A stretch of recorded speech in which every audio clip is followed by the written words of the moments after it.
So you gave example of Maruti Suzuki, which was a company outside India, Japan में थी, and then they set up their Same with operations Hyundai in and Kia India. now. They're the largest, second largest, third largest in India. Yeah, actually, I was going to ask this only. So, are there any other examples of companies which are actually from outside India and उन्होंने आके India में बहुत बड़े-बड़े empires Yeah, so बनाए? I think Hyundai and Kia Mhm. are example. Hyundai India is obviously now listed also.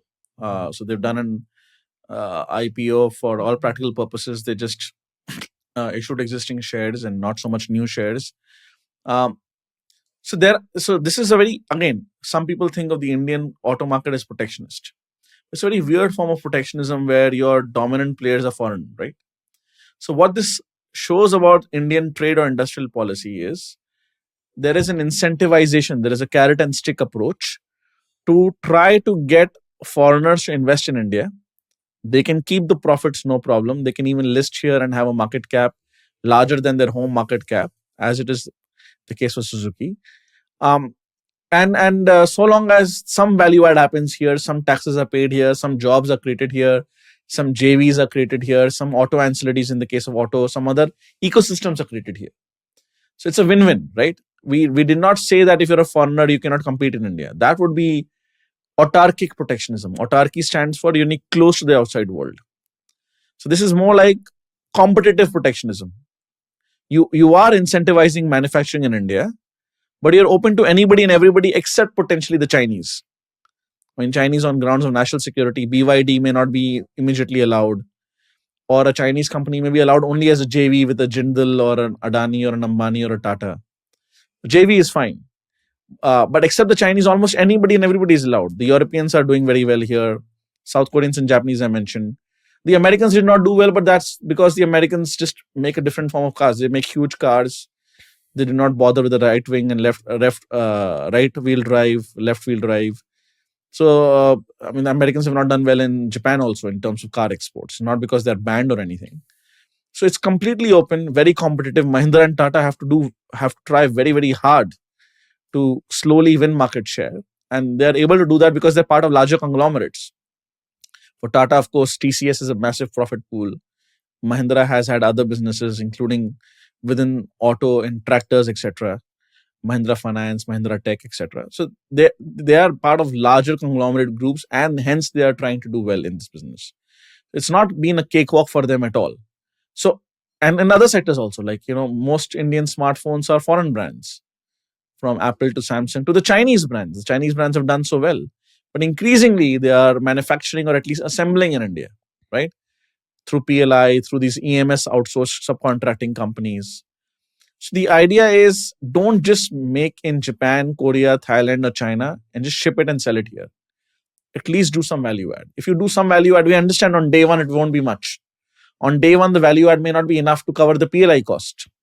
But once you are here, for reasons of distance and economies of scale, etc., you'll start to buy something from the local space. For it's not just auto ancillaries; it could be smartphone ancillaries, right? You'll start making the printed circuit board, the PCB. You'll start making the screen of the phone. That itself may get some PLI benefits or incentives. That in turn may happen through a company which has a JV between an Indian company and a Japanese company. But that is how you gradually get the ecosystem here. So we also have to do it in a very nimble manner. It helps to have more state capacity, which is something I wrote in my last book, A New Idea of India. But of course, that's a separate discussion. You need to have better state capacity because the Indian public also needs to know that there is not too much cronyism around here. Right? The government is doing it for national reasons, national interest reasons, and not based on payoff of one company versus the other. So whatever incentive you have, they should be measurable, relatively transparent, pre-announced, and you're not just distributing cash based on who you like.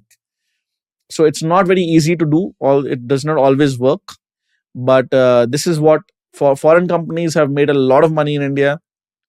And in some places, they've not been able to compete. For example, a lot of foreign AMCs ended up selling to Indian AMCs. They did asset management companies like mutual fund houses. Many of them were in JVs in the 90s. Eventually, they could not scale up. Maybe they could not scale up because India was not a large enough market for them. They did not pay enough attention to it. Indian fund managers and Indian AMCs were all into this market. They were not in the US. Unka sara dhyan idhar hi tha. So it was not because of any competitive reason necessarily. This is not to say that any behind the scenes maneuvering or control or some kind of orientation does not happen. I'm sure different corporate houses have tried different tricks. That's possible. But by and large, in some sectors, foreigners have won. In some sectors, they have not. But over time, almost all sectors have been opened. I think insurance has been opened much more. Uh, Health, life insurance, everything. Finance, I've talked about asset management. Foreign banks could not compete beyond a point, although they were there. I think Citibank just sold off its personal bank account and or the private banking business to Axis or something. Um, uh, I mentioned within industrials and auto, a lot of joint ventures were there on the chemical side with German companies, Japanese companies, etc. So in industry after industry, foreigners have been able to access the Indian market. Um, and to the extent there are problems in Indian ease of doing business, even though the ranking shows some improvement over the years, but fine, the rankings are not the entire picture. That problems are there for Indian businesses as much as foreign businesses. So it's not so much a way to prevent foreigners from doing business here. It's a broader bureaucratic problem that even domestic businesses face. Similarly, whatever taxations are there on the sales tax, GST, etc., is basically almost the same for foreign or Indian businesses. If a car is expensive in India, despite being manufactured in India because some duty or excise or GST is very high, it's the same whether it's a Mahindra or a Hyundai. So one can argue about the taxation structure then and how very few people pay direct taxes in India, and therefore we have to have more indirect taxes like GST in India. But that's a separate discussion. But foreigners have been able to compete in almost all sectors in India. Of course, in defense and other sectors, there'll always be some exceptions or caveats. There also, we are trying to open up as much as possible. Have they succeeded in all sectors? No. But have they succeeded in some very critical, important, large sectors? Yes. Not only succeeded, but they've been able to monetize it by even listing shares here. In a lot of the original MNCs listed in India, their India entities, was actually because of a historical fluke.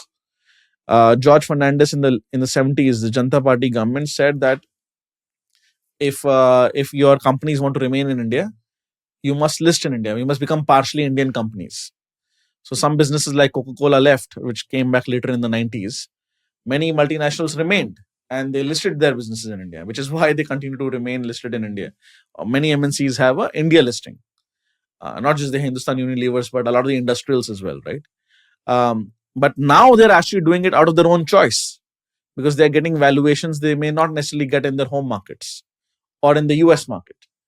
So that's very interesting that people can actually sell here, produce here, develop and transfer some technology here, and also monetize their entire asset base here.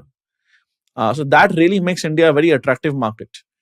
Despite what some publications may say about India being a very tough place to do business, it is tough and competitive, but there have been many foreign winners as well. Super interesting. Last thing जो मेरे को discuss करना था of the. If you learned something new from this video, do share it with your friends and subscribe to this channel so that we can bring you the best content possible. Also, if you want to watch this entire episode, click on the link in the description box and you can go to Kushal Lodha YouTube channel and watch the entire podcast episode. Thank you so much for watching this and have an amazing day.